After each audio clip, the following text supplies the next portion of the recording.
Hello and good morning. Joe Justice here, coming to you live on February 8th, 2023. That's right. We are well into February now.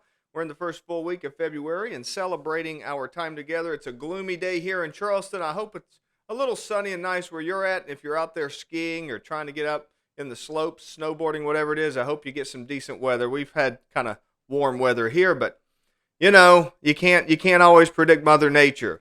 Today we've got a great guest for you. We're going to be talking to Ridge Gordon. He is a business executive up in our office in Williamsport. Now, our Williamsport office actually manages quite a bit outside of Williamsport. Williamsport is just kind of a convenient hub for everybody to get to. But we have operations going on all over Western Pennsylvania, or Eastern Pennsylvania, Western or Eastern West Virginia, the Panhandle there, and of course into Maryland and Virginia as well. That little area there where the West Virginia Panhandle kind of stretches out covers tons and tons and tons of business, and actually gives a bunch of unique challenges. So I'm going to go ahead and I'm going to bring on Ridge right now to talk about it, because I know for a fact, Ridge, I'm going to go ahead and bring you up here. I know for a fact that the Eastern Panhandle always feels a little left out of the rest of West Virginia when it comes to that type of stuff. Do you feel that way?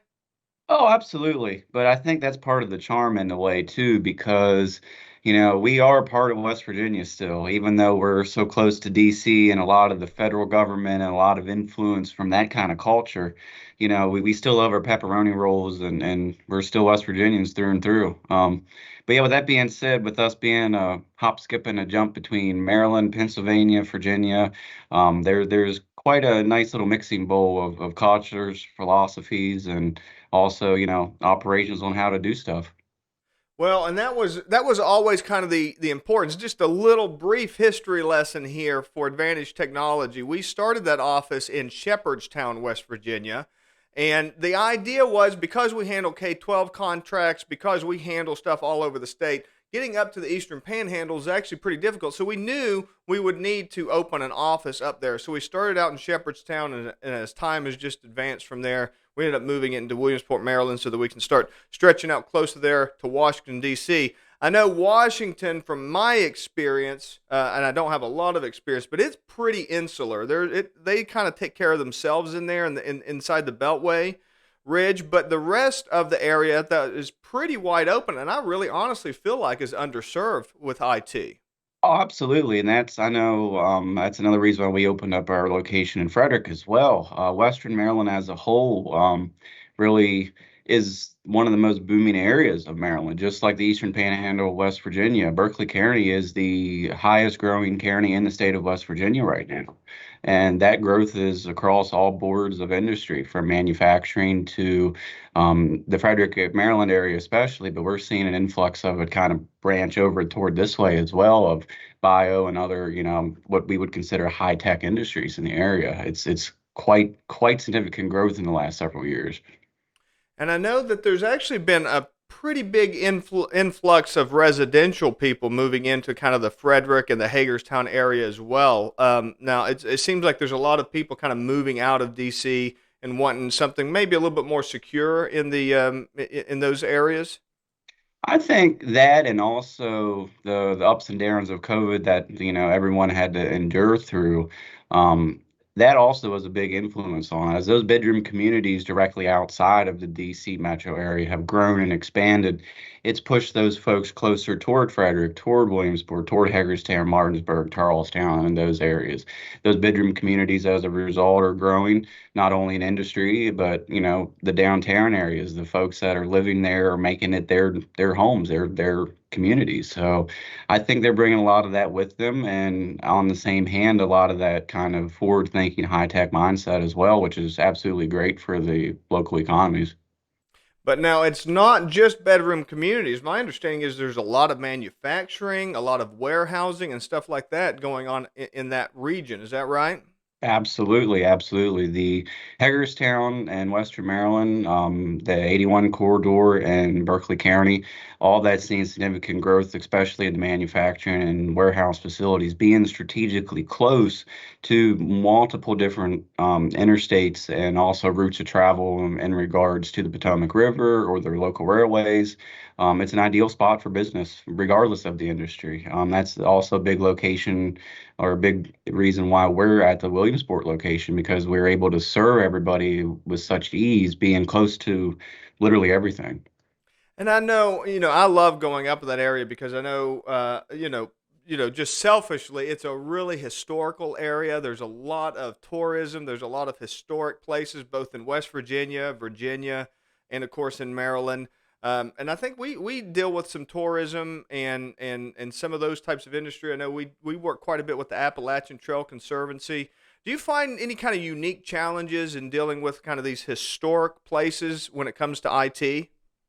Well, yes and no. Our area definitely has a unique set of challenges in regards to that, mainly because they don't realize how the technology can benefit them. A lot of historical um, organizations, they've always done what is, what's worked or what suited them and not really realize maybe where the technology can truly benefit them in their workflows, whether that be making things easier and more streamlined, or for lack of a better term, just bringing them into the digital age. You bring up Appalachian Trail, and they are an absolutely wonderful organization with forward-thinking mentality that we have been able to bring many of their projects to light, and they have been extremely wonderful to work with, and they've extremely loved the services and products we provided to them and the ongoing support that we provide them.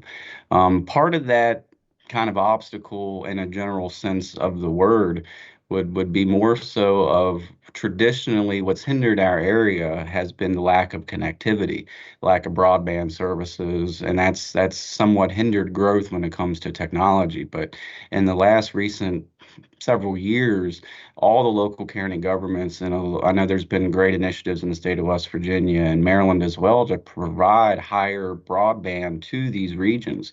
And as a result of which, that's going to help stimulate that growth for cloud-based services and other industries, whether they be high tech or more traditional industries in the area, to help develop and manage their cloud endeavors. And as they get more technology dependent upon that, that'll be a huge benefit to the area. And I know we had talked just briefly that when we first got started here about how, the whole area kind of in general is kind of underserved in IT. I know a big thing that we recently completed was our SOC 2. And I know, I feel like there's not a whole lot of people serving cybersecurity needs in the area. Is that about right? Absolutely. From my role as an account executive, I meet with people and decision makers, business owners, IT managers that we may be co-partnership with or do a co-managed service with, and honestly, everyone in between. And the big thing that sticks out to me, especially for those folks where we do virtual CIO and the strategic managed services with, is really the lack of anyone having that SOC 2 certification. And for any of the viewers that may not know, I'm sure they've heard of PCI compliance or being HIPAA compliance. SOC 2 is a very similar kind of compliancy. HIPAA is typically geared toward healthcare and personal identifiable health information, whereas the PCI compliance is geared toward the payment card industry and those folks that take payment digitally. SOC 2 is a same compliance standard set by a regulatory board of CPAs that basically provide and proves that the processes of an organization are maintained in a confidential matter with privacy and the integrity of that data being one of the main concerns. We not only are SOC 2 compliant and one of the only area managed service providers to be fully SOC 2 compliant, we're also able to provide that benefit to our clients with in regards to their data and being one of the forefront leaders for cybersecurity, especially when it comes to managed cybersecurity as a service. And I know that's a big deal. I know you guys have a lot of like bio industry coming in kind of in that western Maryland area, right?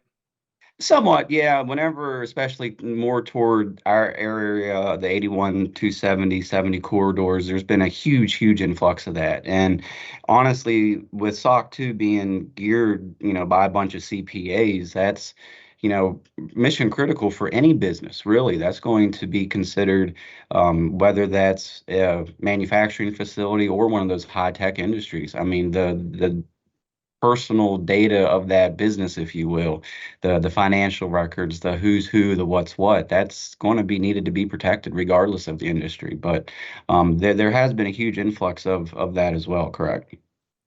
Well, listen, Ridge, we are all out of time for today, and we're going to have to say goodbye. But I want to see if there's anything else you'd like to leave with the audience today. Well, Joe, I appreciate the time, and if you can't tell, I'm always eager to talk about cybersecurity or anything that Advantage can offer, and I take pride in the ability to, resolve issues and get problems fixed. So I also want to lead on the note too that I highly recommend companies look into getting cybersecurity insurance if they don't currently already.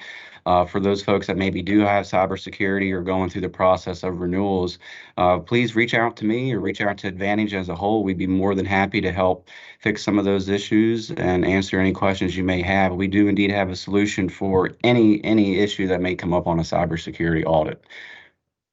Absolutely. And by the way, if you're watching this, you drop us a comment, send us a direct message, anything like that, no matter what platform you're watching it on, they're all monitored. So don't feel like you have to visit any special site or call any special number. If you're watching this, drop down into the comments. Let us know you need a little bit of help, and someone will connect with you directly. Well, thank you so much, Ridge, for being part of this today. And we are looking forward to doing some more work with you guys in the future. We really love all of our team members up there in the Northeast. Love having that as part of our team, and always want to make sure that we shine the spotlight on you guys. Thanks for Thank watching, you, and Joe. we will be with you all tomorrow. Until then, bye for now.